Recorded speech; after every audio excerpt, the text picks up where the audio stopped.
Alors, je vais aller très rapidement puisque la table ronde promet d'être riche et dense sur un sujet qui est véritablement stratégique pour l'ensemble des banques et de l'écosystème financier. Peut-être quelques mots pour remettre en contexte, en fait, l'origine de cette conférence, l'origine du groupe de travail qui a donné cette conférence. C'est tout simplement le travail du Forum FinTech Innovation. Le Forum FinTech AMF et ACPR, évidemment, qui est l'instance de veille, l'instance de dialogue et l'instance de proposition. Ce qui a été observé, c'est qu'il y avait un problème par rapport à l'entrée en relation à distance, on va en parler, et un groupe de travail a été formé avec l'ensemble des acteurs de place. Il y avait des banques, des institutions financières, les prestataires de services technologiques et évidemment toutes les autorités autour de la table. On peut noter Tracfin, l'ANSSI, la CNIL, l'AMF et bien évidemment la CPR qui a piloté le groupe de travail. Le groupe, après plusieurs réunions entre mars et juin 2019, a permis de poser un diagnostic précis et je dirais sans complaisance avec l'état actuel de la réglementation des moyens qui pouvaient aujourd'hui être mis en œuvre pour assurer l'identification à distance et la vérification d'identité. Et par la suite, les débats aidant, il a été proposé des solutions techniquement réalisables et des solutions qui permettaient de maintenir le meilleur niveau finalement de sécurité. Tous les intervenants autour de la table font partie d'autorités ou d'organismes qui étaient présents dans le groupe de travail. Je les remercie d'être là et je vais les introduire en commençant par Romain. Romain, vous travaillez à l'ANSSI, vous êtes rentré en 2015 en charge de la mise en œuvre du règlement EIDAS. Vous allez nous en parler, le règlement d'identité numérique. Vous avez été président pendant 3 ans du Forum des autorités et des superviseurs européens. Et aujourd'hui, vous êtes en charge de la mise en conformité au niveau national et de la coopération entre les États membres sur ce sujet. Éléonore Perrat, de la Direction générale du Trésor, après être rapidement passée par Sciences Po et Harvard, par l'Inspection générale des finances, promotion Jean Zay, si je ne me trompe pas, vous avez travaillé dans le cabinet de Bruno Le Maire pendant 2 ans et vous êtes désormais la chef du bureau de la lutte contre la criminalité, donc en charge de la LCBFT au Trésor. Jean-Christophe Cabotte, un grand merci également de votre présence. Vous avez commencé à la Banque de France, à la direction juridique de la Banque de France, avant d'être détaché au ministère de la Justice. Vous avez effectivement fait un passage à la CPR avant de prendre la tête du département de l'analyse, du renseignement et de l'information à Tracfin. Juliette Delanoë, nous sommes également très heureux de vous accueillir, après être passé par l'ESSEC, du conseil en stratégie, des postes de direction chez Gemalto au niveau français et au niveau mondial. Vous avez d'ailleurs notamment participé à la création de Paraf, qui, si je ne me trompe pas, est le référentiel pour le contrôle d'identité biométrique aux frontières.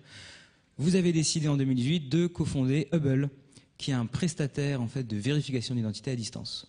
Bon. Je vous remercie à tous d'être là et je vous propose de commencer les débats. Donc, Juliette, est-ce que vous pourriez rapidement nous dresser un panorama du marché aujourd'hui, des contraintes qui existent et en fait des difficultés qu'ont les banques à proposer des expériences clients fluides et en même temps sécurisées? Oui, tout à fait. Donc, les banques aujourd'hui nous parlent bien entendu de parcours digitaux. On est dans une tendance forte de digitalisation de l'économie. Le gouverneur de la Banque de France en a parlé. Ça a plusieurs conséquences en fait pour les banques. Avant, pour créer une banque, il fallait avoir des agences physiques. Il y avait besoin d'être inscrit dans un territoire. Il y avait des milliers d'agences déployées dans un pays. Aujourd'hui, il suffit potentiellement d'avoir un lien simplement applicatif et ça crée une concurrence accrue dans le secteur et internationale, ce qui était moins le cas avant. Dans ce contexte de concurrence très forte, l'acquisition client est une étape clé, puisque c'est l'entrée en relation, le moment où la personne signe, voilà, qui est un moment très important. Donc les banques se concurrencent sur ces parcours-là, qui se doivent d'être rapides, simples à utiliser, digitaux bien sûr, mais aussi sécurisés et conformes. Et en fait, on voit que la conformité est en train de rentrer au cœur des stratégies business de ces acteurs digitaux. Et dans ce contexte-là, les banques françaises se disaient ne pas être les mieux équipées pour affronter une concurrence mondiale et aussi européenne. Pourquoi ? parce que les mesures complémentaires telles qu'exprimées à l'heure actuelle sont en réalité, du moins pour les 4 premières, assez peu adaptées au monde digital. C'est de l'entrée à distance, mais dans un cadre presque postal, qui date un peu de l'ancien monde. Il y avait un effort qui avait été fait de la part du régulateur d'ajouter des mesures complémentaires très digitales, donc la 5e et la 6e qui se référaient au règlement eIDAS, mais en fait elles étaient peu utilisables dans la pratique pour les banques. Et donc, dans ce constat étant fait par la CPR, on a travaillé sur le groupe de travail pour proposer des solutions et utiliser notamment les dernières avancées technologiques pour permettre aux banques de créer des parcours rapides, fiables, sécurisés, parce que c'est possible aujourd'hui. En fait, les technologies le proposent. Et c'est dommage de ne pas s'en servir. Donc, voilà. Oui, alors, concrètement, pour que la salle puisse se représenter, qu'est-ce que c'est, par exemple, ces technologies? Ça va être de l'identification faciale, ça va être quand on parle de biométrie, par exemple. Donc, pour faire de la vérification d'identité, quelqu'un va se présenter, va dire « Bonjour, je m'appelle Juliette Delanoë ». Donc, il va présenter une preuve de cette identité. Ça peut être un document d'identité physique, c'est ce qu'on voit la plupart du temps. Ça peut être aussi un certificat électronique, qui est une autre forme de preuve dans le monde digital, un token, si vous voulez.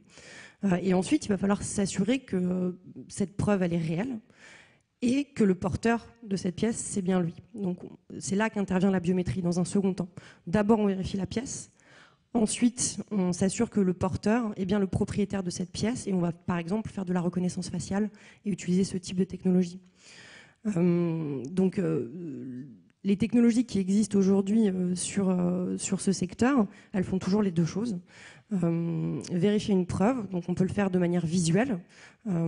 Certains acteurs utilisent des photos. Nous, on a fait le pari de la vidéo parce qu'on pense que c'est comme ça qu'on atteindra l'équivalence face à face. Certains acteurs vérifient des certificats. Tous les acteurs utilisent la biométrie. Voilà. Donc, concrètement, on prend une vidéo de son document d'identité, une vidéo de son visage, et on s'assure que tout ça est bien réel et associé. Ça prend 1 minute et c'est rapide. D'accord. Éléonore, est-ce que vous pourriez nous expliquer pourquoi, au fond, dans ce cadre-là, avec ces nouvelles technologies-là, il était nécessaire finalement de revoir la réglementation? Bien sûr. Je dirais tout d'abord qu'il y a eu un premier changement de paradigme qui s'est effectué au niveau européen et au niveau international. Que ce soit le GAFI, donc, qui est le groupe qui définit les standards au niveau international en matière d'anti-blanchiment et de financement du terrorisme, ou l'Union européenne au moment de la 5e directive, ont finalement changé leur paradigme initial. Auparavant, tout ce qui était entré en relation d'affaires à distance était en soi quelque chose de plus risqué. Ce qui a changé avec le GAFI et avec l'Union européenne dans ces dernières années, c'est qu'on a récemment revu cette caractéristique-là. Aujourd'hui, ce n'est plus risqué en soi d'entrer en relation d'affaires à distance, à condition qu'on y associe l'ensemble des éléments de vérification d'identité et que cette vérification-là soit faite de manière fiable et indépendante. Et donc, en fait, on change de paradigme, c'est-à-dire que maintenant, pour s'assurer de tout ce qui est conformité anti-blanchiment, financement du terrorisme, qui demeure crucial, quand on est en relation d'affaires à distance, on doit avant tout regarder le moyen de vérifier cette identité. Et donc ça, c'est, je dirais, le premier paradigme qui a fait qu'il y a eu un changement dans lequel on a pu s'inscrire. Le deuxième déclencheur finalement du changement qu'on a souhaité impulser en France, c'est évidemment les retours des différents acteurs. Quand on est régulateur en charge de la norme LCBFT, on écoute la place financière, on écoute les acteurs, que ce soit les banques, mais aussi les fintech, les regtech, et on a eu dans ce dialogue qu'on a très régulièrement avec l'ensemble d'entre vous, des retours sur le fait que, en effet, ce qu'on avait dessiné comme cadre et les mesures complémentaires qu'on avait apportées n'étaient pas suffisamment praticables, difficiles à mettre en pratique, et que donc ça générait énormément à la fois de frustration, mais aussi de difficultés dans cette vérification. Et nous, notre but en tant que régulateur, c'est évidemment de fournir un cadre qui soit à la fois pratique, et fiable et sécurisé pour que toutes ces vérifications qui sont absolument nécessaires, et je pense que Jean-Christophe et Tracfin y reviendra, puissent se faire de façon très fluide et très fiable. Et donc c'est dans ce contexte qu'on a souhaité discuter dans le cadre du forum pour revoir la réglementation, voir ce qui était évidemment le plus sécurisé, le plus faisable et aussi le plus pratique. Oui, tout ça en s'appuyant sur un cadre européen, donc les directives LCBFT, et aussi des avancées qui ont été importantes finalement, qui viennent du règlement EIDAS. Donc peut-être que Romain, vous qui avez été en charge pendant longtemps et qui êtes l'expert de ce règlement et de cette mise en œuvre au niveau national, vous pourriez peut-être nous en parler dans quelques mots ? Alors en quelques mots sur le règlement EIDAS, donc c'est un règlement européen qui traite de deux sujets. Un premier sujet qui est l'identification électronique.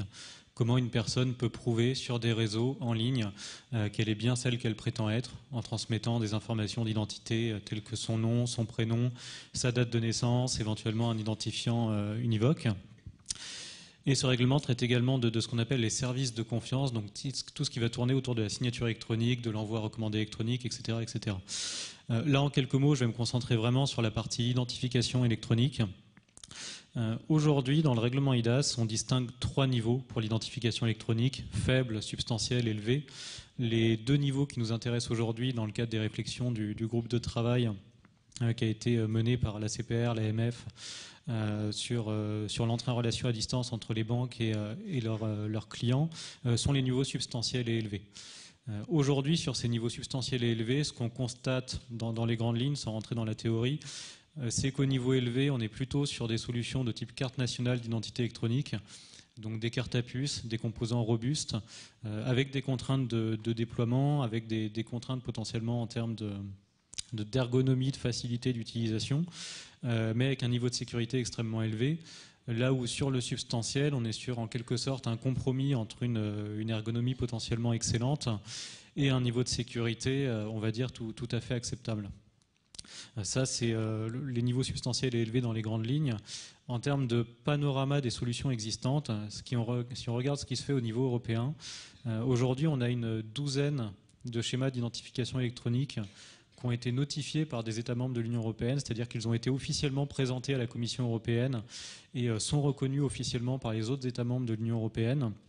Sur cette douzaine de schémas, on a essentiellement de la carte nationale d'identité électronique, on a essentiellement du niveau élevé, mais également un petit peu de substantiel.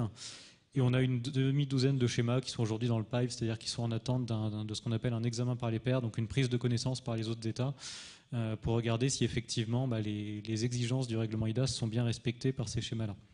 Donc ça, c'est la situation dans les grandes lignes au niveau européen. On voit que petit à petit, tous les pays rentrent dans le jeu et que cette identification électronique se développe dans la pratique. Maintenant, si on regarde au niveau français, on est, on va dire, pas forcément les plus en avance. On a un certain nombre de projets aujourd'hui qui sont en train d'être menés à la fois par le secteur privé, à la fois par le secteur public. On a 2 initiatives en particulier au niveau du secteur privé qui sont une initiative de la Poste avec son identité numérique de la Poste.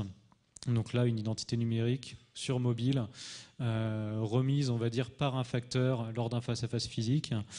Et une autre initiative portée par un groupement Ariad Next et Orange, donc opérateur mobile et une petite start-up du domaine, qui là s'appuie sur des solutions comme a pu l'évoquer Juliette Delanoë, avec de la vérification par biométrie, de l'identification à distance, là encore pour à terme disposer d'une identification électronique mobile. Donc là on a 2 solutions du secteur privé qui visent un niveau substantiel, qui ne sont pas encore aujourd'hui en production. On a encore aujourd'hui des évaluations en cours, notamment auprès de l'ANSSI, pour s'assurer que le niveau de sécurité est bien respecté. Mais ce sont des solutions qui devraient atteindre le marché assez rapidement, on l'espère. Et enfin, pour conclure, on a 2 projets aujourd'hui au niveau public, portés par le ministère de l'Intérieur. Un premier projet dont vous avez peut-être entendu parler dernièrement, qui s'appelle Alicem, qui consiste à coupler un passeport avec un téléphone mobile, et là encore avoir recours à une vérification par biométrie pour s'assurer que la personne qui utilise l'identité numérique est bien le légitime détenteur du passeport et pas quelqu'un d'autre. Et un deuxième projet, on va dire, à moyen terme, qui est le déploiement d'une vraie solution d'identification électronique inclusive pour toute la population qui vise le niveau élevé et qui pourrait prendre, par exemple, la forme d'une carte nationale d'identité électronique. Tout ça, C'est assez intéressant parce qu'en fait, au niveau national, les pays sont relativement libres de s'adapter à des particularités culturelles, à la maturité d'un marché. Enfin, ça soulève quand même un point qui est celui de la concurrence finalement entre les États, puisque chaque État en fait va avoir des référentiels qu'elle va pouvoir porter au niveau européen. Donc ça, naturellement, on peut voir des solutions qui sont peut-être dans d'autres pays, mais pas en France, ou des solutions que peut-être un jour on aura en France, mais pas dans d'autres pays. Vous, à votre niveau, par exemple, Jean-Christophe, donc à Tracfin, comment vous voyez ça? Comment vous arrivez à prendre ça en compte, cette diversité européenne? Parce que finalement, l'exigence, elle devrait être commune.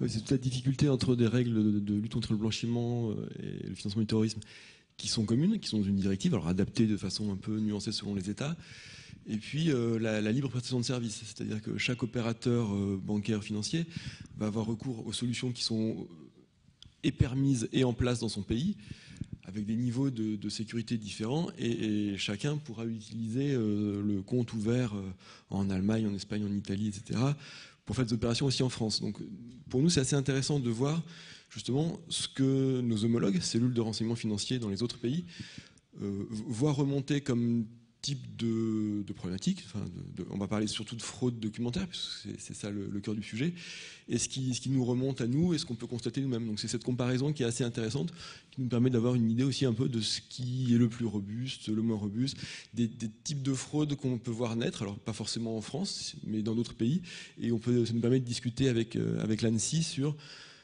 des types de typologies d'entrée en relation frauduleuse qui devraient être prises en compte, et donc on échange régulièrement avec l'ANSSI et puis la CPR aussi sur ces types de sujets.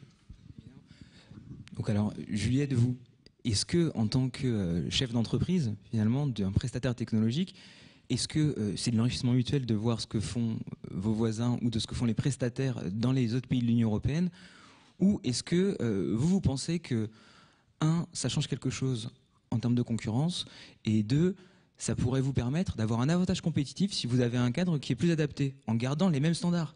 Et après, je donne la parole évidemment au Trésor. Oui, donc nous, l'innovation technologique s'inspire de ses voisins, c'est une évidence. Si je prends l'exemple de Bull, moi j'ai eu la chance d'avoir une position mondiale et de pouvoir observer ce marché se développer au niveau mondial pendant 3 ans chez Gemalto. Je voyais des technologies automatiques se développer sur la partie photographique, donc avec des prises de photos, de documents et du visage. De l'autre côté du spectre, je voyais des solutions de vidéoconférence portées plutôt par des pays d'Europe centrale, sachant que la partie photo était développée en France, mais aussi au niveau UK et US.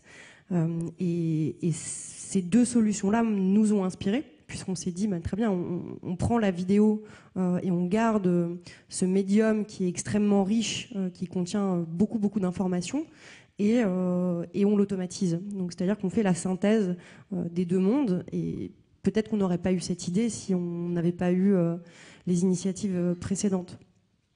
Pour répondre à votre point sur le besoin d'avoir un cadre réglementaire clair, c'est une évidence. Je pense que Olivier a parlé d'un besoin de prise de position pour les acteurs du marché. C'est très clair. Si on prend à nouveau l'exemple de la vidéo, c'est beaucoup plus cher. Ça va, hein. Mais les infrastructures sont plus complexes. Il y a des investissements beaucoup plus important à faire qu'un simple upload d'une photo. Si ces investissements, ils ont du sens aussi, s'il y a des débouchés marché qui nous disent, oui, l'élévation du niveau de sécurité fait sens, la vidéo est un médium qui fait sens dans ce cadre-là, et allez-y, investissez, et vous aurez des débouchés. C'est difficile d'investir si on n'a pas nécessairement de débouchés. Donc nous on l'a fait et on a réalisé ces investissements en amont puisque nos solutions sont live, mais on a besoin de continuer à innover, de continuer à investir pour garder notre avance. Et le cadre réglementaire français, là, va nous aider. Et c'est notre home market, et c'est important qu'on soit soutenu en France. Alors, en parlant de soutien justement en termes de cadre réglementaire, le plus naturel, c'est de poser la question aux régulateurs. Je pense que c'est exactement le pari qu'on a fait.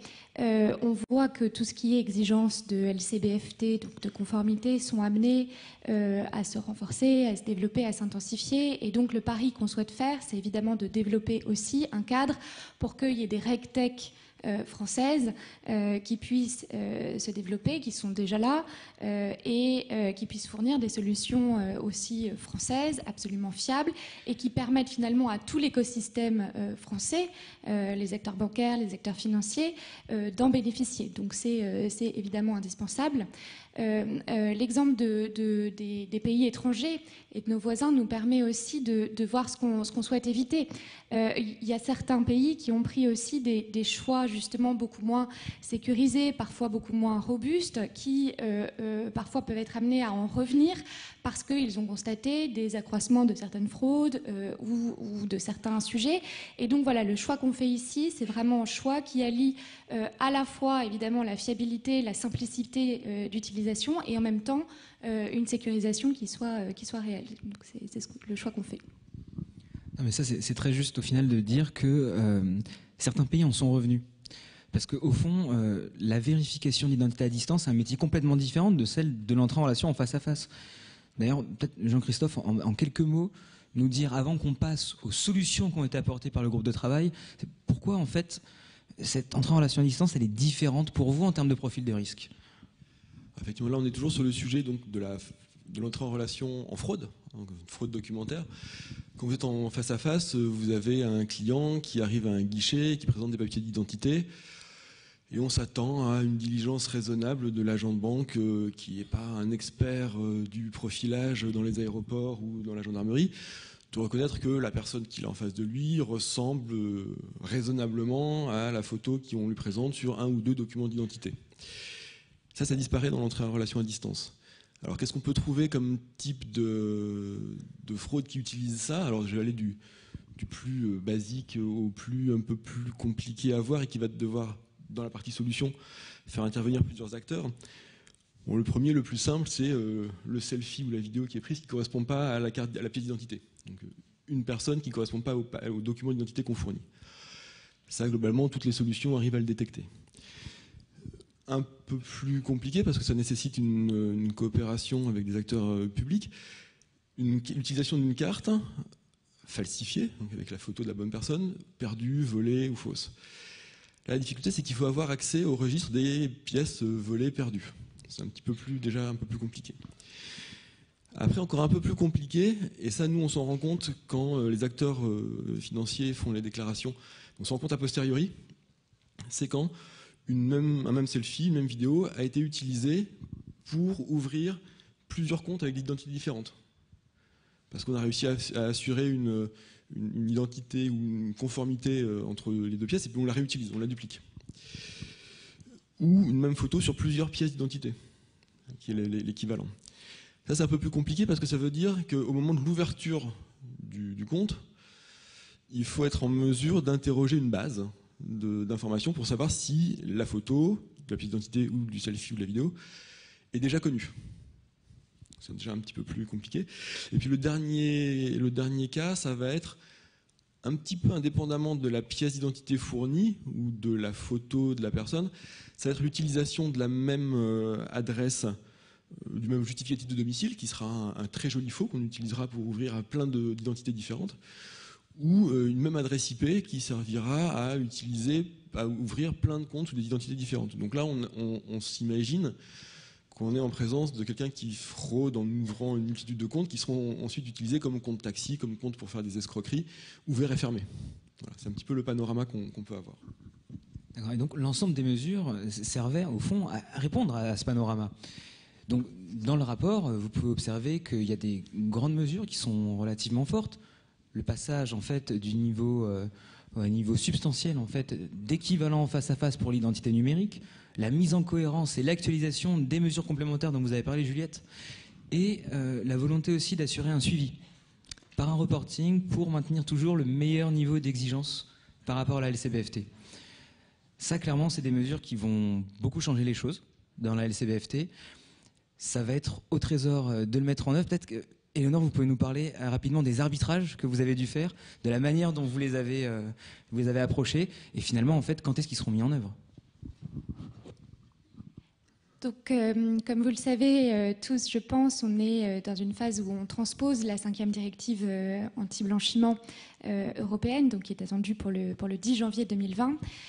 Et donc, c'est à cette occasion de révision des différents travaux, que ce soit du côté législatif ou aussi du côté réglementaire, qu'on a saisi l'opportunité de ce dialogue et dans le cadre du Forum FinTech pour se dire bon, quel est le cadre réglementaire qu'on souhaite avoir et modifier.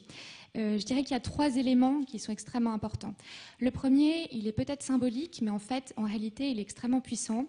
Il est que dans nos textes de loi, on va, et on est en cours évidemment de discussion, mais on propose de faire en sorte que justement cette entrée en relation à distance ne soit plus en soi considérée comme un facteur de risque. Donc ça, on l'a dit au départ, mais c'est quelque chose d'extrêmement important et qui devrait se traduire dans les textes. Le deuxième point, qui est également extrêmement important, c'est de faire en sorte qu'il y ait des équivalents au face-à-face et que ces équivalents-là soient des solutions qui correspondent au niveau substantiel et IDAS. Et évidemment, la troisième catégorie de solutions qu'on a proposées et qu'on est en train d'étudier, c'est évidemment de voir comment est-ce qu'on adapte ces mesures complémentaires quand on n'est pas dans un équivalent face-à-face, mais comment est-ce qu'on les adapte, comment est-ce qu'on les simplifie. On demandait 2 pièces d'identité, est-ce que c'est bien nécessaire, est-ce qu'on en demandera finalement plus qu'une, quels sont les niveaux d'exigence également digitales qu'on va pouvoir certifier. Donc c'est toutes ces discussions qu'on a eues qui permettent de nourrir nos travaux de réglementation et dont on espère qu'ils verront le jour très bientôt au début de l'année 2020. Oui, les travaux au final ont soulevé beaucoup de débats sur la faisabilité technique, sur les niveaux de risque. Et justement, ce qui était très bien, c'est qu'au niveau de l'ANSSI, au niveau de Tracfin, au niveau de la CNIL, au niveau des autorités, il y avait cette question de garder le niveau de sécurité élevé. Et donc, peut-être, Jean-Christophe, il y a eu des points d'attention là-dessus. Et au final, peut-être que ces nouvelles méthodes, dans la manière dont vous fonctionnez même chez Tracfin, avec la logique de déclaration de soupçons, vous allez peut-être pouvoir les traiter peut-être de manière plus fiable ou plus en amont. Et donc, en fait, ça va quelque part un peu améliorer l'efficacité du fonctionnement des autorités. C'est vrai qu'initialement, quand il était question de finalement changer le niveau d'exigence réglementaire, de passer d'une équivalence de niveau élevé à substantiel, nous avons été saisis d'une sainte horreur, d'une sainte angoisse devant une diminution réglementaire. Et puis en y réfléchissant un peu, en discutant avec l'ANSSI, avec le Trésor, la CPR, avec les acteurs, on s'est dit que ça pouvait être aussi une formidable opportunité pour nous. C'est-à-dire que aujourd'hui, ce que je disais un petit peu tout à l'heure en présentant mon agent de guichet raisonnablement diligent, il y a pas mal de choses qu'il ne peut pas voir. Dans ce que j'ai évoqué comme type de fraude, il n'est pas en mesure de savoir si la fausse pièce d'identité a déjà été utilisée dans un autre, même déjà dans une autre agence de la même banque. Donc voilà, il y a pas mal de choses qui sont dans l'entrée en relation en face à face qui sont perfectibles. Et justement, l'identification numérique peut permettre d'aller au-delà, d'avoir une qualité finalement encore meilleure que ce qu'on pouvait avoir auparavant avec du face-à-face. L'intérêt pour nous, quand je vous disais que toutes ces opérations avec des fausses identités étaient destinées en grande partie à ouvrir des comptes qui allaient servir à faire des escroqueries, à blanchir et éventuellement à financer du terrorisme, c'est que si ces diligences sont faites à l'ouverture, enfin à la demande d'entrée en relation à distance, avant que le compte ne soit ouvert, ben simplement le compte ne sera pas ouvert. Et donc ça limitera le risque que derrière il soit utilisé pour faire une fraude, pour blanchir, pour faire de la fraude fiscale, sociale, etc. Donc c'est le premier intérêt pour nous. Puis bien sûr, la tentative nécessite quand même une déclaration de soupçon, et donc là je reprends ma casquette de cellule de renseignement financier.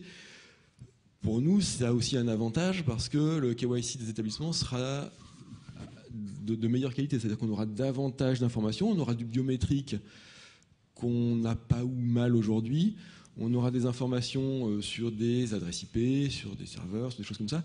Au final, les déclarations de soupçon et les réponses aux droits de communication qu'on pourra faire seront, en tout cas c'est le pari qu'on fait, de meilleure qualité. Et puis, dernier point, ça assurera aussi une meilleure traçabilité des opérations. C'est-à-dire que quand on peut s'assurer que du début jusqu'à la fin de la chaîne, c'est bien la bonne personne qui est bien celle qu'elle prétend être et qui fait bien l'opération qu'elle prétend vouloir faire, en termes de suivi pour nous, ça c'est quand même une grande avancée. Ouais, d'ailleurs, pour revenir sur ce que vous avez dit par rapport au niveau en fait de sécurité, donc ce qu'on a appris, ce que tous les participants en fait ont appris pendant le groupe de travail, c'est que les référentiels d'identification en fait à distance prenaient en compte le surplus de risques qui était lié à l'identification à distance. Peut-être que ça, Romain, vous êtes l'expert, vous pouvez nous en parler un tout petit peu avant qu'on passe à la suite. Oui, bien sûr. Alors aujourd'hui, effectivement, c'est vrai que quand on regarde les exigences qui figurent dans on va dire à la fois le règlement IDAS et puis la déclinaison qu'on a pu en faire au niveau français pour, on va dire, lever les doutes éventuels et donner les interprétations nécessaires de certaines exigences qui restaient, on va dire, assez haut niveau européen. On a pris en compte le fait que lorsqu'on a une entrée en relation à distance et lorsqu'on a notamment une vérification d'identité à distance, l'environnement est sous le contrôle de l'attaquant. C'est-à-dire qu'aujourd'hui, quand on fait une ouverture de compte bancaire en face à face physique, la personne est devant le personnel de guichet. Alors elle peut avoir un masque, elle peut se maquiller, on peut imaginer plein de choses possibles pour usurper l'identité de quelqu'un, elle peut être fortement ressemblante, etc. Mais fondamentalement, cette personne est en face du guichetier et l'image, on va dire la vision du guichetier est bien la bonne, elle est bien représentative de la personne qui s'est présentée. Lorsqu'on est sur de la vérification d'identité à distance, par exemple sur une solution comme Alicem ou comme Mobile Connect et moi dont j'ai parlé ou comme la solution de Bull, la problématique c'est qu'en fait on ne sait pas avec quoi on communique. C'est-à-dire que l'environnement, on va dire de capture de la vidéo ou de la photo de la personne qui essaye d'ouvrir un compte bancaire est totalement sous le contrôle de l'attaquant potentiel. Donc on pense avoir en face de soi la caméra d'un smartphone, c'est peut-être pas du tout le cas. On peut avoir un serveur assez puissant qui a des capacités de retraitement d'images en temps réel pour substituer le visage de quelqu'un d'autre sur une vidéo qui est en train d'être capturée. On peut trouver sur Internet des exemples assez parlants de personnes qui font des démonstrations typiquement sur la vérification du document d'identité en agitant un bout de carton devant la caméra sur lequel, en réalité augmentée, on va dire en live, on vient projeter une image d'une vraie carte d'identité devant laquelle, on va dire, la personne qui est de l'autre côté de la caméra n'y voit que du feu. Donc effectivement, on prend en compte ces risques-là, et là on est purement dans le champ de compétences de l'ANSSI sur le fait de garantir qu'effectivement les données qui arrivent sont bien intègres et qu'effectivement l'application qui va être installée sur un téléphone mobile, par exemple, prend bien les images qui viennent directement du capteur vidéo, les envoie de manière non altérée, que si on a des challenges pour identifier la personne, par exemple tourner la tête, dire 3 chiffres pour prouver que la personne est bien vivante et qu'on n'a pas en face de soi une photo, eh bien ces challenges proviennent bien du serveur et non de l'application mobile et donc ils sont difficiles à mettre en échec. Tout ça, c'est des points d'attention qu'on a intégrés pour s'assurer effectivement qu'on a le meilleur niveau de qualité possible sur les photographies, sur les vidéos, qui arrive à la solution qui va faire la vérification d'identité au sens classique du terme, que ça soit un opérateur humain derrière la webcam ou que ça soit une solution basée sur de la biométrie. Et donc effectivement, ces risques spécifiques-là, on les a pris en compte. Oui, et la menace évolue au final. C'est-à-dire qu'il y a une sorte de dialectique, une sorte de dialogique de construction entre les fraudeurs potentiels et vous. Et donc là, on se pose la question de comment est-ce qu'on peut garder constamment un référentiel qui est au niveau. Et donc pour ça, est-ce que le fait d'avoir un reporting, un monitoring qui est plus fin finalement, est-ce que ça va vraiment être utile ? J'espère que oui. Alors oui, réponse courte, oui, c'est une excellente idée qui est née pendant ce groupe de travail et qui était chère notamment au cœur de Juliette Delanoë ici. Aujourd'hui, si on regarde la façon dont le règlement IDAS est construit, on évalue tous les 2 ans. Alors 2 ans, c'est à la fois très court et très long. C'est court pour le prestataire de service qui doit subir un audit relativement poussé, relativement complet et du coup coûteux tous les 2 ans. Maintenant, c'est relativement long par rapport à l'évolution de l'état de la menace, notamment sur des technologies, on va dire, émergentes, qui n'ont pas encore totalement atteint un niveau de maturité, en tout cas dans l'analyse sécuritaire qu'on peut en faire. Et du coup, effectivement, cette idée de reporting au fil de l'eau est une excellente idée. Maintenant, ce qui reste à construire à ce niveau-là, c'est régler les détails. Quels sont les indicateurs qu'on va prendre en compte ? Qu'est-ce qu'on reporte ? À qui ? Trouver un équilibre entre donner assez d'informations pour qu'elles soient effectivement utiles et utilisables et pas trop non plus pour pas noyer l'autorité qui va recevoir ces informations sous un flot totalement inexploitable. Ça c'est le premier point. Et le deuxième point aussi qui va être à régler, je pense, mais peut-être plus à moyen terme, et si ce reporting se voit couronné de succès, c'est de transformer cette initiative nationale, on va dire, en quelque chose qui soit porté également au niveau européen, là encore pour préserver à la fois un niveau de sécurité homogène au sein de l'Union européenne et à la fois pour garantir un certain niveau de compétitivité des acteurs français qui pourraient être soumis à des exigences plus strictes que des acteurs d'autres États membres de l'Union européenne. Entendu. Bon, écoutez, je crois que l'heure tourne et il est important que la salle puisse poser des questions. Peut-être pour conclure, au final, Juliette et Éléonore, est-ce que vous pourriez nous dire finalement comment vous voyez la suite maintenant? Est-ce qu'il va y avoir la création d'un écosystème? Est-ce que c'est un écosystème qui est déjà en balbutiement? Comment vous voyez en fait l'apport de solutions privées et l'évolution du cadre? Peut-être Juliette, et le mot de la fin laissé à Éléonore. Très bien. Non, pour moi, c'est une très bonne nouvelle en fait que les règles du jeu soient clarifiées. L'ambition, elle a été fixée donc par la CPR, la DG Trésor et l'ANSSI. C'est celle du niveau substantiel pour la vérification d'identité à distance, que c'est suffisant pour ouvrir un compte bancaire en France. C'est un défi technologique. Romain a parlé d'attaques voilà, qui sont des attaques complexes à détecter. Jean-Christophe Cabotte en a aussi parlé. Voilà, et à nouveau, c'est évolutif. Donc on va combattre la fraude identitaire. Nous, on va rester à ce niveau d'exigence du face-à-face. On va investir en conséquence avec la certitude d'avoir des débouchés commerciaux sur ces investissements et donc c'est une très bonne nouvelle, je pense, pour l'écosystème. Ça va être important de se parler, d'échanger des idées, des bonnes pratiques, des nouvelles menaces qu'on identifie. Je pense que c'est clé, à la fois au niveau français, puisqu'on a une vraie expertise dans notre pays sur ces sujets, mais aussi, je pense, au niveau européen. Il faudra qu'on construise cet écosystème aussi qui en est à ses débuts, et c'est une très bonne nouvelle.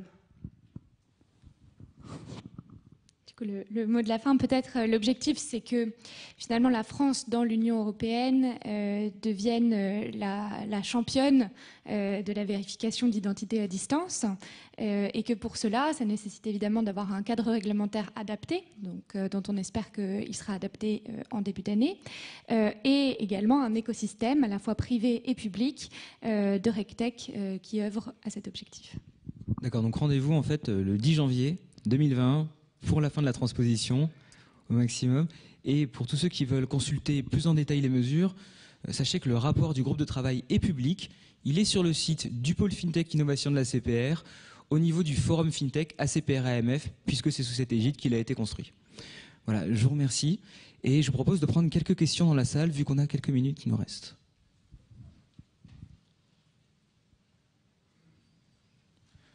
Personne ne veut chercher à frauder sa banque? Non? Bonjour, c'est pas pour frauder la banque, mais je voulais faire le parallèle. Moi, je suis consultant dans le paiement. En fait, on a des outils de lutte contre la fraude qui font du scoring et donc qui utilisent des choses en partie similaires. Et donc, dans ce monde-là, on fait du scoring d'adresse IP, on fait du device fingerprint, on fait du scoring de, en fait, tout, sauf les éléments vidéo, enfin, dont on parlait tout à l'heure, et documentaires. Les acteurs principaux sont américains. La force, c'est la mutualisation, la mise en commun, comme vous disiez. Donc, un pot commun, et donc quand on a blacklisté une adresse IP ou un device, c'est réglé pour tout le monde. Mais il faut une force européenne, je pense, pour faire ça. Et c'est pas un sujet national. Alors, je pense que ça, c'est quelque chose qui est peut-être partagé par l'écosystème. En tout cas, c'est un constat à minima.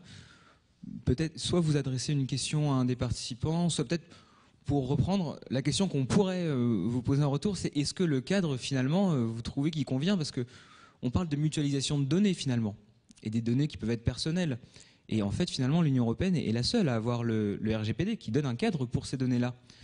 Donc finalement, est-ce que vous considérez que les conditions sont réunies et que maintenant, avec ce qui va pouvoir se faire en termes de cadre spécifiquement pour la LCBFT, là les conditions sont réunies pour avoir un vrai marché européen et des acteurs européens de taille importante? En fait, je dirais pas oui ou non.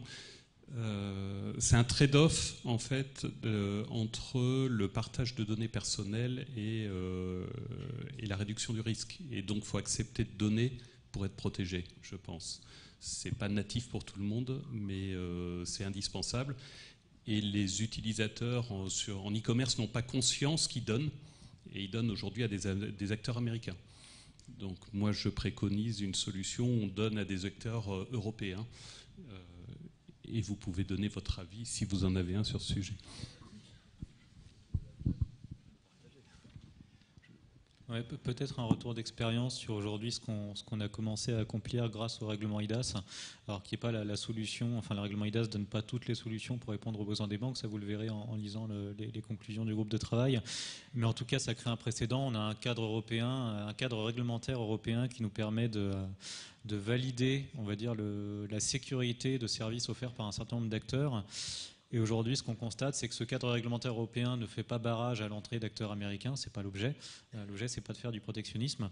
Par contre, il nous permet d'apporter les garanties en termes de traitement des données qui sont réalisées par les acteurs, qu'ils soient français, européens ou américains, dès lors qu'ils rentrent dans les exigences de ce cadre réglementaire et qu'on peut vérifier via des audits, via des évaluations, qu'effectivement, à la fois les exigences de sécurité sont remplies, mais également les exigences en termes de protection des données à caractère personnel. Donc ça, on a commencé à le faire avec le règlement IDAS, et c'est sans doute pas le seul exemple, c'est celui que je connais. Si demain, on vient préciser... par exemple, les exigences applicables à l'identification à distance dans le cadre d'une future directive 6e ou 7e au niveau européen, là aussi, ça permettrait de marquer, on va dire, des exigences à respecter par un certain nombre d'acteurs, quels qu'ils soient, et de s'assurer que les données des citoyens, que les données des clients n'aient pas à transiter là où elles ne devraient pas aller. Peut-être Jean-Christophe, vous voudriez rebondir dessus, je pense. Oui, peut-être avec deux casquettes différentes. D'abord, avec une casquette de service de renseignement. Je préfère que les données qui concernent nos concitoyens soient plutôt conservées en France qu'aux États-Unis, parce qu'on ne sait pas très bien ce qu'ils en font. Enfin, en tout cas, on peut imaginer. Donc ça, c'est un premier élément de réponse. Et puis, je remets une casquette de cellule de renseignement financier, cette fois-ci, pas de renseignement pur. C'est important d'avoir un cadre européen, parce qu'effectivement, nous, ce qu'on voit aujourd'hui, c'est ce qui nous remonte par les échanges entre les cellules de renseignement financier européennes. Et on voit bien que s'il y a un État dans lequel une faille est identifiée, alors qu'elle soit temporaire ou... nos clients, les criminels, escrocs et autres, le voient très vite, souvent avant nous, et utilisent ça. C'est-à-dire qu'on voit très bien qu'au fur et à mesure que la législation et la réglementation se durcit et mieux appliquée dans un pays, on va aller dans un autre pays qui lui aura des règles un peu plus souples, et comme la libre prestation de services permet d'accéder, nos escrocs vont ouvrir leur compte. Alors je ne citerai pas de pays ni d'acteurs pour ne pas faire de peine à des gens, mais ça, on voit, et on voit un déplacement, vraiment, un vrai déplacement de pays en acteur en acteur. D'où l'intérêt du cadre européen finalement pour être consistant entre les différents pays. Est-ce qu'il y a une seconde question dans la salle? Madame au fond.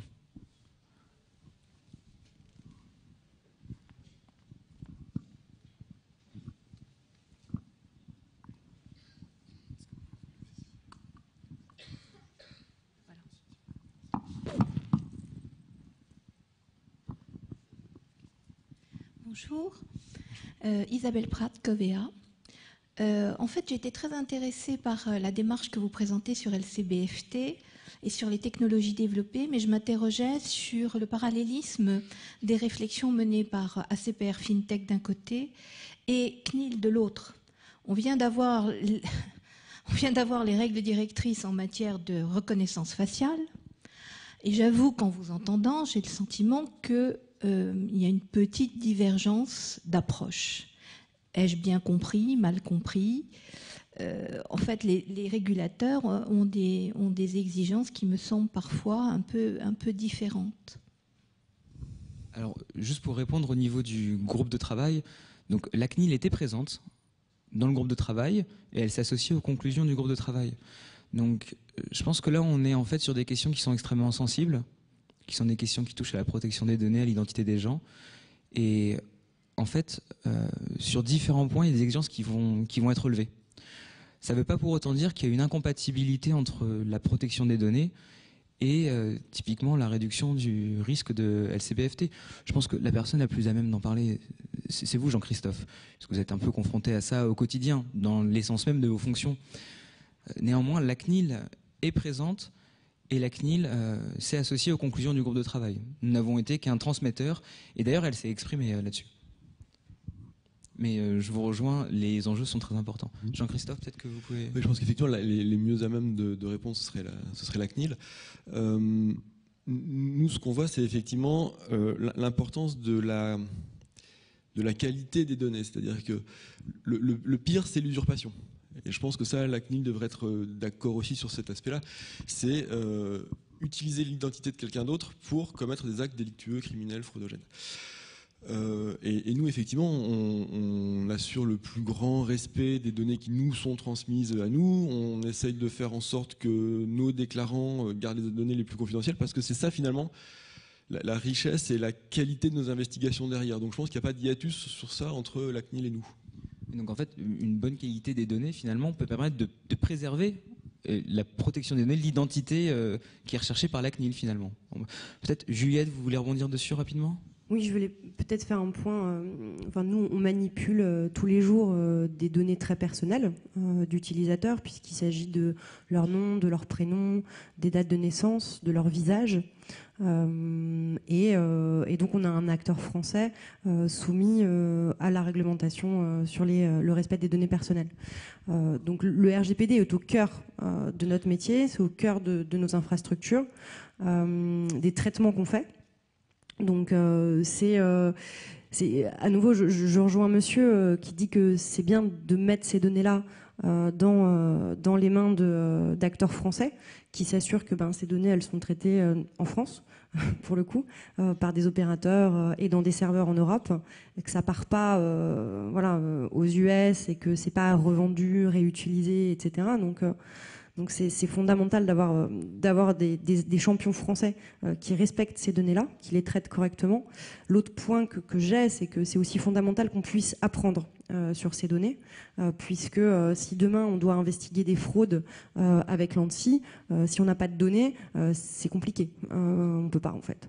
Donc il y a un enjeu là-dessus. Donc aujourd'hui, nous on conserve pas du tout les données biométriques sur les projets où on est, puisque c'est la ligne de la CNIL. Donc on supprime les données biométriques des utilisateurs.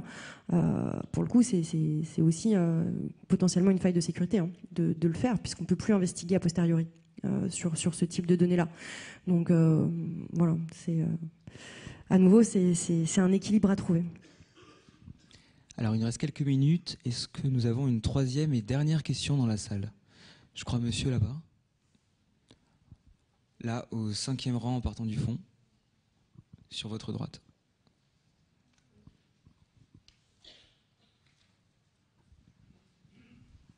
Merci beaucoup.